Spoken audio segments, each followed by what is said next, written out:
Assalamu alaikum wa rahmatullahi wa barakatuh. Alhamdulillahi Rabbil Alameen. Wassalatu wassalamu ala ashrafil anbiya'i wal mursaleen wa ala alihi wa ashabihi ajma'een. Amma ba'du fa'a'udhu billahi minash shaitanir rajeem. Bismillahir rahmanir rahim.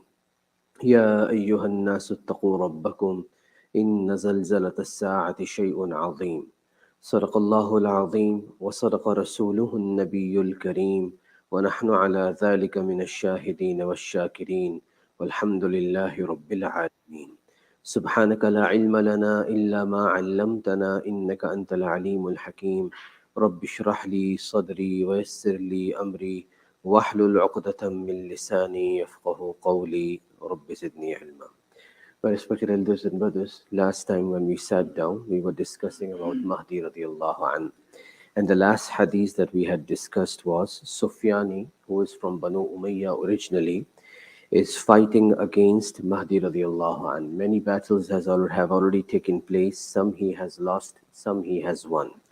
And we finished at this narration that Mahdi radiallahu anh's helpers and followers are also moving towards Sham, Damascus. Likewise, Sufyani's army is also moving towards Sham, Damascus. But he reaches Damascus earlier than the helpers, meaning the army with the black flags that we mentioned last time. Rasulullah sallallahu alaihi wasallam said, in whatever way you can help them, you should help them. So that army is still on the way, black flags. Mahdi radiallahu anh is still in Medina Munawwara, but Sufyani's army reaches Damascus before them. He encamps and he is on such a level of kufr and disbelief that he drinks wine in the masjid and he commits fornication in the masjid. The narration is explicit on this, that he is sitting in the mimbar, in the mihrab. A woman comes and sits on his thigh. So one of the musallis, one of the people in the masjid stands up to object on this, that what are you doing in the masjid? وَيْحَكُمْ أَكَفَرْتُمْ بَعْدَ أَيْمَانِكُمْ. These are the words in the Quran, meaning in other words, he took the words of the Quran. May Allah destroy you. Are you committing disbelief after believing in Allah subhanahu wa ta'ala? Apparently he's a Muslim. Apparently all his followers and helpers are Muslim. So when a person stands up against him, he will be killed. Whoever stands up, he will be killed. So this is going on while the army with the black flags is still on its way to Damascus. Mahdi radiallahu anhu is in Medina Munawwara. He will go with his little army that he has towards Wadi al-Qura, that is in the north of Medina Munawwara. Then the 12,000 men, meaning the army of the black flags, will join him. The current leader of the army of the black flags will debate with Mahdi radiallahu anhu regarding leadership, that I should be the leader. Mahdi radiallahu anhu will speak with him. Eventually he would step down. He would agree that yes, now you are the Khalifa, you are the leader. And Mahdi radiallahu anhu will become the leader. Now, at the same time, he is the cousin of Mahdi radiallahu anhu also, the person who was currently leading this army of black flags. They will continue towards Syria until they reach the border that is closest to Hijaz, the Arabian Peninsula, meaning the western border of Arabia. They will tell Mahdi radiallahu anhu to enter Syria. Mahdi radiallahu anhu will stop. He will have different plans. He will not enter Syria, but rather he will write a letter to Sufyani, because Sufyani is his extended cousin also. So he will write a letter to him to put his arms down, come under the pledge of Mahdi radiallahu an. I'll translate inshallah and then we'll move forward. पिछली दफ़ा जो आखिरी बैठक में बात हुई थी वो ये बात हुई थी कि सुफियानी जो असल बनु उमैया से ही है, अपने आप को मुसलमान कहता है, उसका साथ देने वाले बज़ाहिर मुसलमान हैं, लेकिन वो महदी रज़ियल्लाहु अन्हु के ख़िलाफ़ फ़ौज लेके निकला है। बाज़ मौक़ों पे महदी रज़ियल्लाहु अन्हु की फ़ौज को हरा दिया, बाज़ मौक़ों पे ख़ुद उसको शिकस्त हुई और वो अब शाम की तरफ जा रहा है। महदी रज़ियल्लाहु अन्हु मदीना मुनव्वरा में ही हैं और वो फ़ौज जिसके बारे में हदीस में आता है कि सियाह झंडे होंगे जिनके पास, जो महदी रज़ियल्लाहु अन्हु के हामी और मददगार हैं, वो भी जो है वो शाम के रुख पे हैं, शाम की तरफ जा रहे हैं, लेकिन अभी वो पहुँचे नहीं हैं।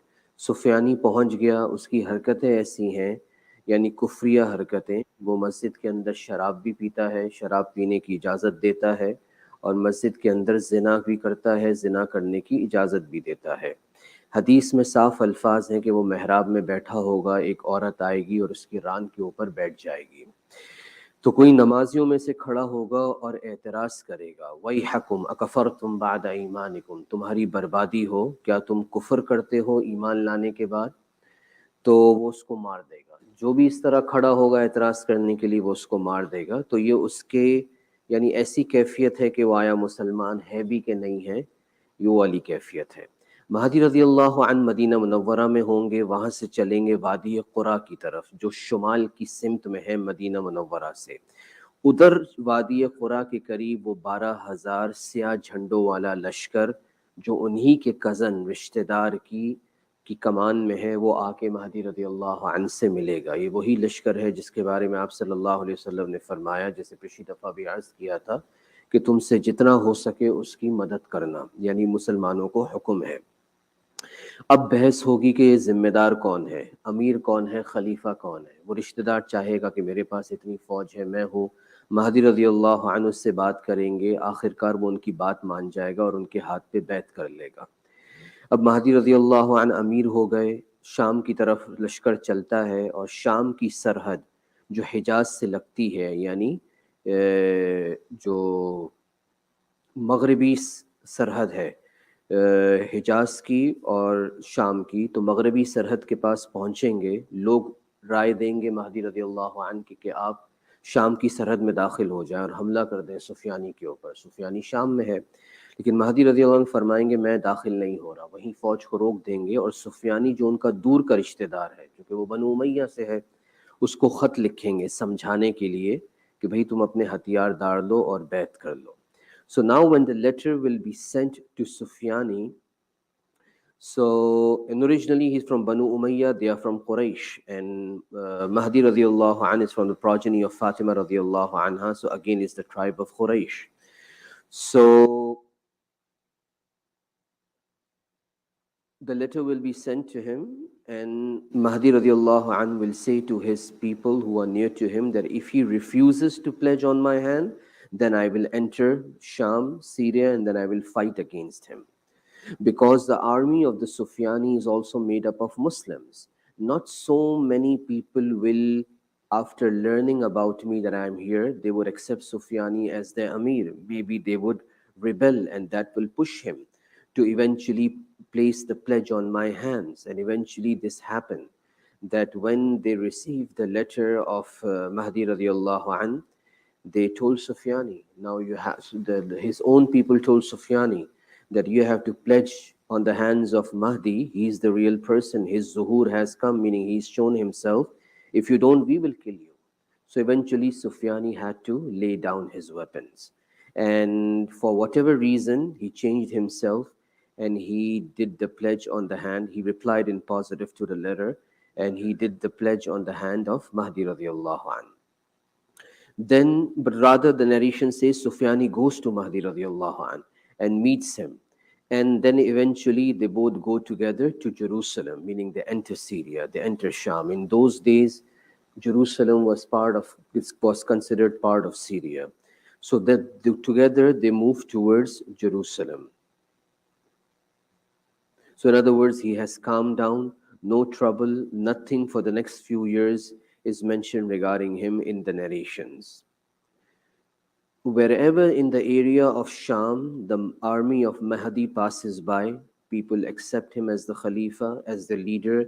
People pledge allegiance to him and they join his army. No place he goes, but he receives good news. In other words, people join him. This happens for a few years, maybe 2 years, 3 years.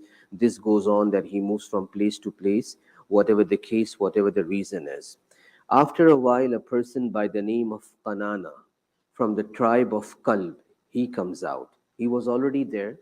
He comes out and he goes to Sufyani, and the sign in the hadith says there's a star-shaped mole or star-shaped mark, birthmark near his eye.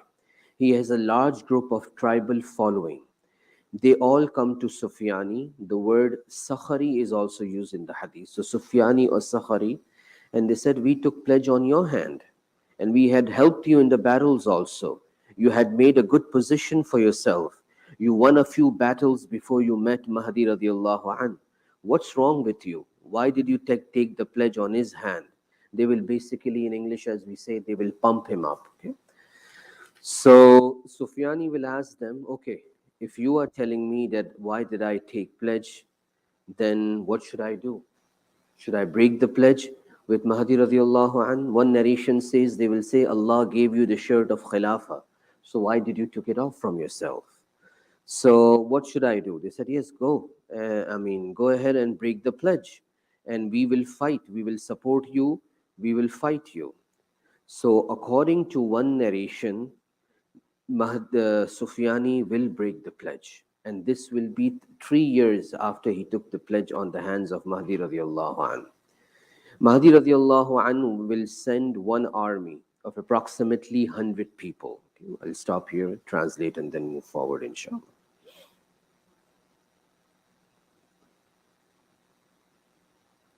Urdu میں کہاں تک بات ہوئی تھی؟ Okay, letter خط جو ہے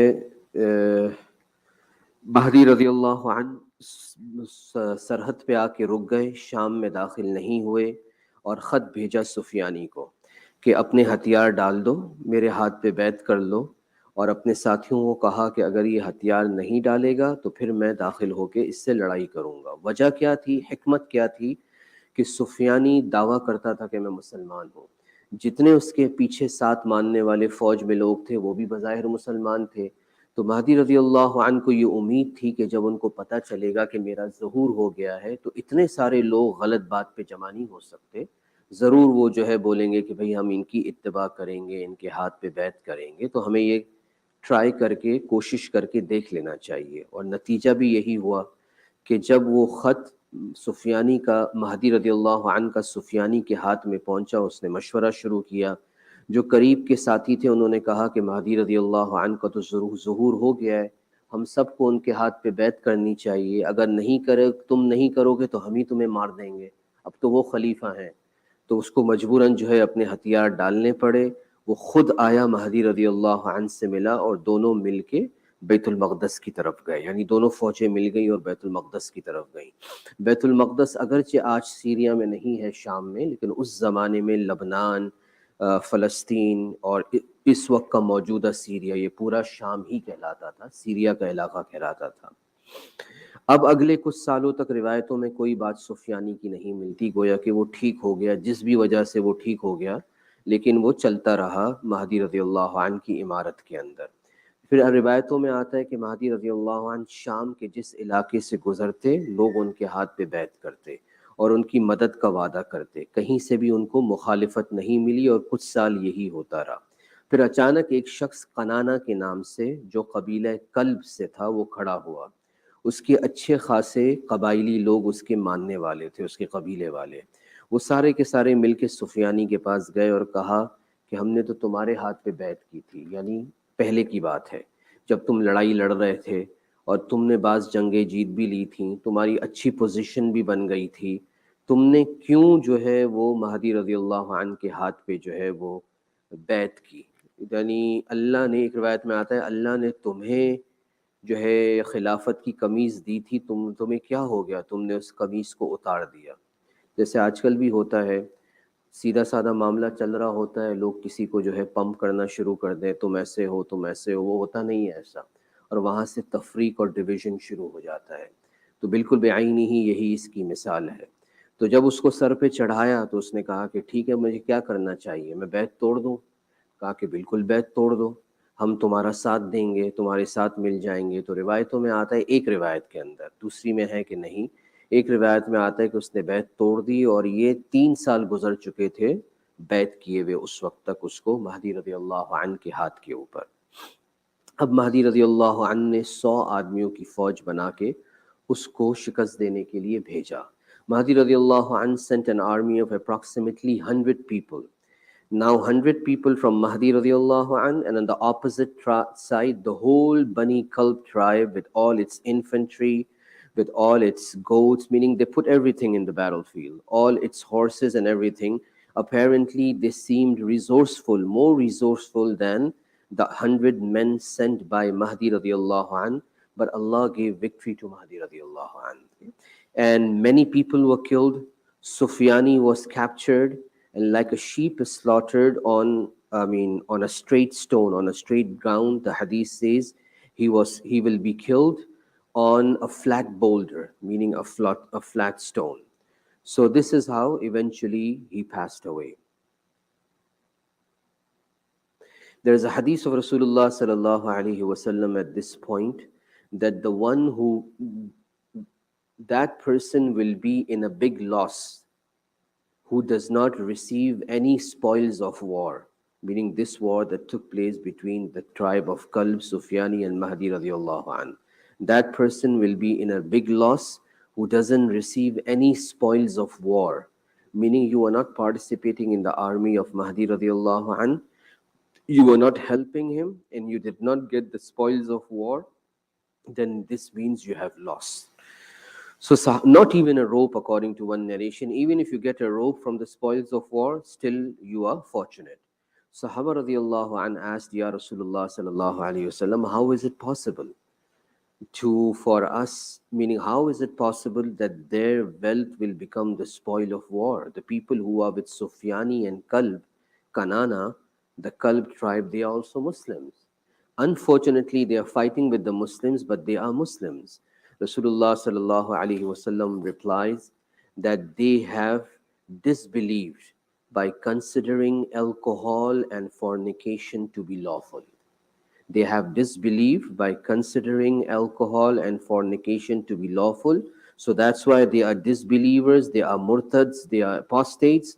Now their wealth becomes the spoils of war for the believers. Again, it's a lesson for me and you. One is, the ulama say, out of our weakness, or out of one's weakness, a believer drinks alcohol, or a believer ends up in fornication or adultery. But he knows from inside, he believes from inside that this is something wrong, this is haram, this is a major sin, I should not do it. And maybe Allah gives him tawfiq at a certain point in life to do tawbah, repentance to Allah.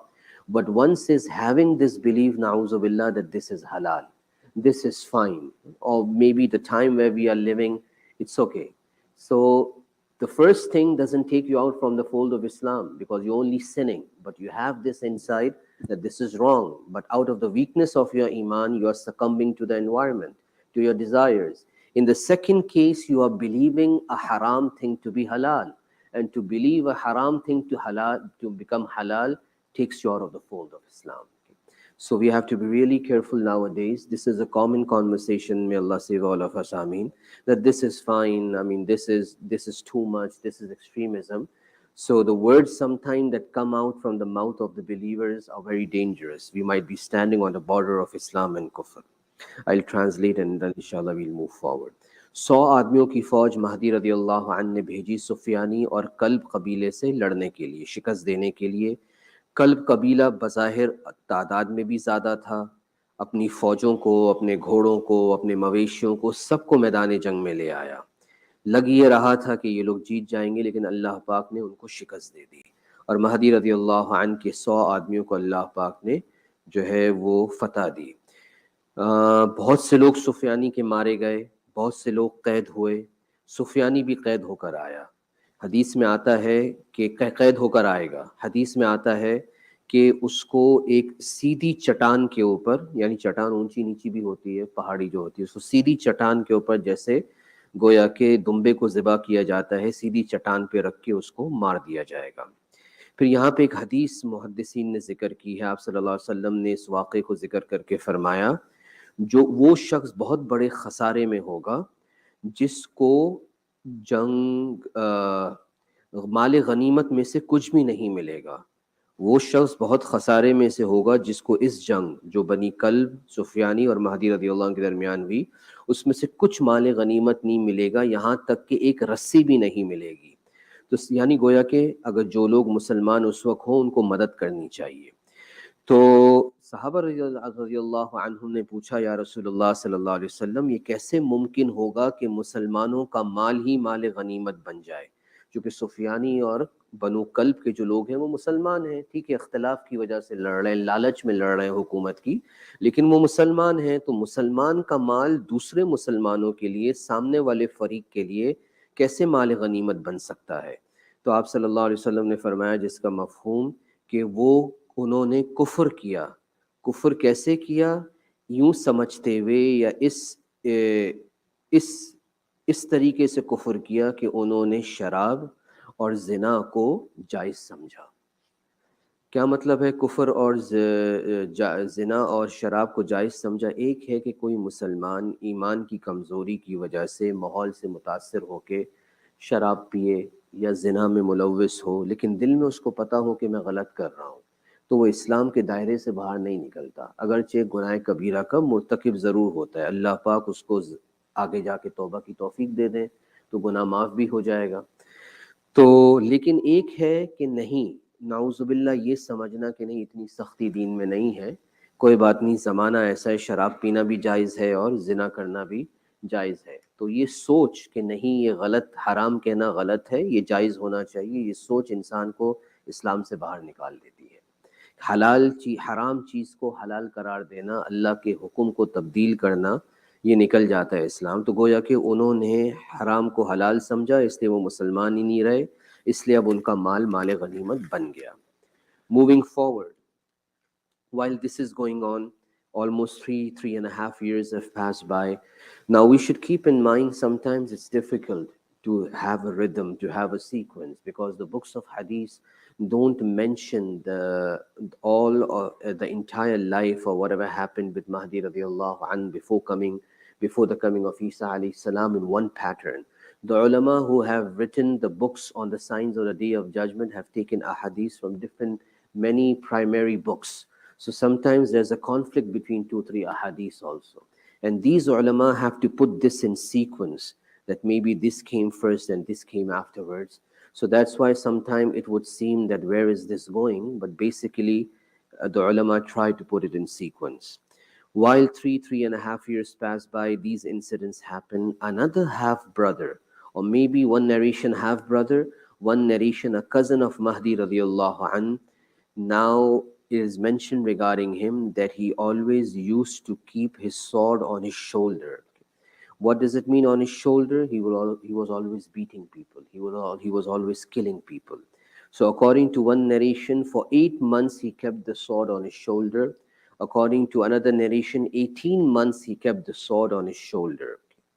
And according to one narration, he killed people on small things. He was very harsh tempered. And according to one narration, he didn't kill, he mutilated people also. Very harsh in his dealing. Eventually, people started saying that Ma'azallah, how can he be from the progeny of Fatima radiallahu anha? Because Mahdi radiallahu anha is from either Hassan or Hussein radiallahu anhuma, that goes towards Fatima radiallahu anha. Then he is his cousin, then he also goes back to Fatima radiallahu anha, that how can one from the family of Fatima radiallahu anha be so oppressive and will be killing or mutilating the people? Now, what does it mean on his shoulder? Another way to understand it, that hadith of Rasulullah sallallahu alaihi wasallam, a woman, a sahabiya, came to her and said, I have three proposals. This person, this person, this person. What is your opinion? Whom should I marry? So Rasulullah sallallahu alaihi wasallam mentioned in that hadith that this person always keeps a stick in his hand, always keeps a stick hanging, more or less to the nearest meaning. So in other words, he is harsh with his wife. He beats his wife. And this person is a miserly person, meaning the second option. And the third person is so and so, I can't exactly recall right now, but one was beating his wives and the other was a miserly person. So he gave the opinion, whatever was better for that Sahabi radiallahu anha. So this is the meaning, on his shoulder, meaning he was killing and mutilating people. So eventually, Mahdi, the news was given to Mahdi radiallahu an, and the fight took place. Before it came to the notice of Mahdi radiallahu an, a fight from the people of Banu Abbas took place between them and this cousin, and another fight between Banu Umayyah took place between them and this cousin. Eventually, these fights were going on. One was in the area of Nasibin, one was in the area of Bahran. So then the news came to Mahdi radiallahu an, and Mahdi radiallahu an took care of him. So this is as far as the major battles are concerned before eventually Dajjal comes down in the presence of Mahdi radiallahu an. Now, the next thing that we will discuss would be a totally different side of Mahdi radiallahu an, different battles. This had some sort of sequence in it, but that will be totally different, and eventually after that Dajjal will come in the picture. I'll translate. یہ ساری چیزیں ہو رہی تھیں، 3 ساڑھے 3 سال کا وقت گزر گیا تھا. ایک اور رشتہ دار مہدی رضی اللہ عنہ کا جو کھڑا ہوا، جو ابھی تک مہدی رضی اللہ عنہ کے ساتھ تھا. بعض روایتوں میں وہ سوتیلا بھائی تھا، بعض روایتوں میں وہ رشتہ دار تھا، یعنی فاطمہ رضی اللہ عنہا کی اولاد میں سے تھا. اور اس کے بارے میں آتا ہے کہ وہ مستقل تلوار کو اپنے کندھے پر رکھتا تھا. ایک روایت میں 8 مہینے تک اس نے کندھوں پہ رکھا تلوار کو، ایک روایت کے مطابق 18 مہینے یعنی 1.5 سال تک کندھے پہ تلوار کو رکھا. اس کا کیا مطلب ہے؟ کہ وہ ذرا سی بات پہ سامنے والے کو قتل کر دیتا تھا، یہ اس کا مطلب ہے. بعض روایتوں میں آتا ہے صرف قتل نہیں کرتا تھا، زندہ انسان کے ہاتھ پیر بھی کاٹ دیتا تھا، جو ہے مسلح کرتا تھا یعنی. اور جیسے اس کو سمجھنے کا طریقہ یہ ہے، ایک صحابیہ رضی اللہ عنہ آپ صلی اللہ علیہ وسلم کی خدمت میں حاضر ہوئی اور فرمایا کہ میرے پاس یہ 3 رشتے ہیں 3 مردوں کی طرف سے، میں کس سے جو ہے وہ شادی کروں، کس کو چنوں؟ تو آپ صلی اللہ علیہ وسلم نے فرمایا کہ یہ مرد جو ہے وہ چھڑی لٹکا کے رکھتا ہے یا چھڑی ہاتھ میں رکھتا ہے، ایسے الفاظ ہیں، گویا کہ بیوی کو مارتا ہے ذرا سی بات کے اوپر. دوسرا، یہ بہت کنجوس ہے. تیسرے کے بارے میں کچھ اور فرمایا جو اس وقت میرے ذہن میں نہیں ہے. تو اس حدیث سے اس کو سمجھا جائے گا کہ کندھے کے اوپر تلوار کو رکھنے کا مطلب سامنے والا کو ذرا سی بات کے اوپر جو ہے وہ قتل کر دینا. جب یہ قتل و غارت زیادہ ہوئی تو لوگوں کے منہ سے یہ بات نکلی، معاذ اللہ، یہ فاطمہ رضی اللہ عنہا کی اولاد سے کیسے ہو سکتا ہے یہ شخص کہ جو لوگوں پر اتنا ظلم کرے.